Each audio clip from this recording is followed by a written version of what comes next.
Christy Natalia Nenggolan, NIM 19030407 dari Program Studi Agribisnis Fakultas Pertanian Universitas Sumatera Utara.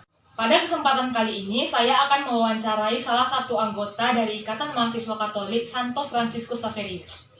Selamat siang Mbak, saya Christy Natalia Nenggolan dari Program Studi Agribisnis USU ingin mewawancarai Mbak mengenai dinamika kelompok dari organisasi yang Mbak tekuni. Sebelumnya boleh memperkenalkan diri dulu Mbak. Ya, perkenalkan, nama saya Caroline Marstella Mandalai. Saya merupakan anggota dari Ikatan Mahasiswa Katolik Santo Fransiskus Saverius. Kalau boleh tahu kapan ya Mbak organisasi ini terbentuk?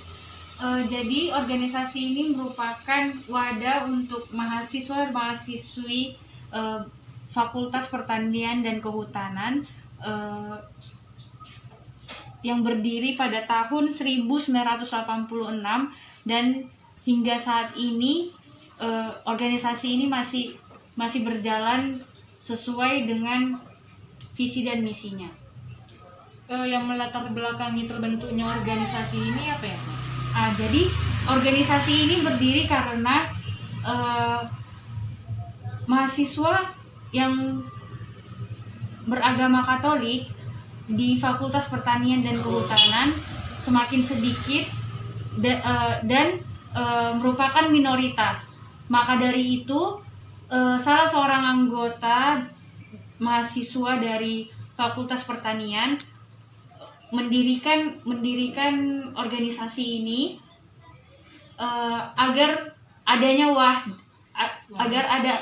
wadah untuk mahasiswa Katolik di Fakultas Pertanian dan Kehutanan.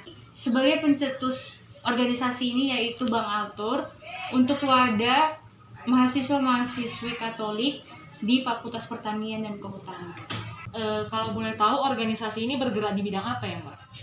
Jadi organisasi ini merupakan bersifat Katolik yang dibentuk atas dasar kekeluargaan. Nah, jadi bisa dibilang bergerak di bidang agama dan di bidang sosial. Di organisasi tersebut Mbak sebagai apa ya?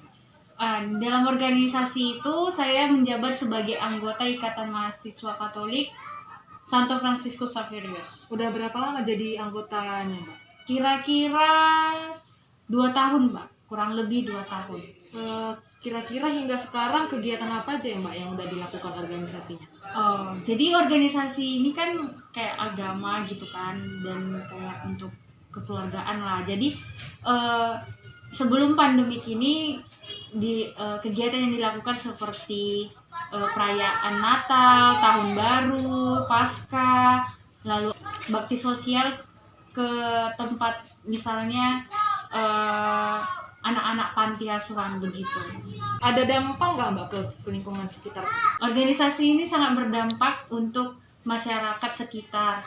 Apalagi untuk mahasiswa Katolik di Fakultas Pertanian dan Kehutanan, pastinya mereka mencari tempat atau mencari wadah gimana mereka bisa mencari relasi, contohnya gitu kan. Dan untuk di bagian masyarakat luar, kami memberikan kayak untuk sembako, terus mengadakan bakti sosial, mengadakan perayaan bersama orang-orang yang kurang mampu begitu. Pandemi ini kan udah berjalan 1,5 tahun lebih kan Mbak. Kira-kira apakah kegiatan tersebut masih berjalan atau? Karena pandemi ini masih berlangsung, kegiatan yang seperti bakti sosial, terus memberikan sembako kepada orang yang kurang mampu itu tidak berjalan. Tapi kalau misalnya jika misalnya kegiatan seperti doa bersama, terus perayaan Paskah maupun perayaan Natal masih dilakukan, tetapi melalui virtual begitu Mbak. Setelah 2 tahun Mbak menjadi anggota organisasi ini, kira-kira ada nggak dinamika kelompok yang Mbak rasakan? Yang pasti ada sih, cuman sedikit. Karena kan kayak saya masuk sebelum COVID, ternyata setelah saya jalani terjadi COVID ini dan selama ini juga gitu kan. Jadi dinamika yang saya rasakan itu kayak gini. Yang biasanya kami menjalankan yang namanya itu aksi puasa, kayak ngumpulin sisa uang jajan kita. Terus dari ngumpulin uang itu dijadikan untuk membeli sembako kepada orang yang kurang mampu. Sekarang tidak ada lagi gitu. Lalu kayak misalnya yang harusnya kami setiap hari Jumat kami untuk berdoa bersama. Sekarang masa pandemik ini jadinya kami jarang untuk berdoa bersama, ngumpul bersama begitu. Itu sih dinamika yang saya rasakan. Baik Mbak, segitu dulu pertanyaan yang ingin saya tanyakan. Terima kasih banyak atas waktu yang Mbak luangkan. Mohon maaf apabila ada kesalahan kata. Terima kasih banyak Mbak. Iya, sama-sama Mbak.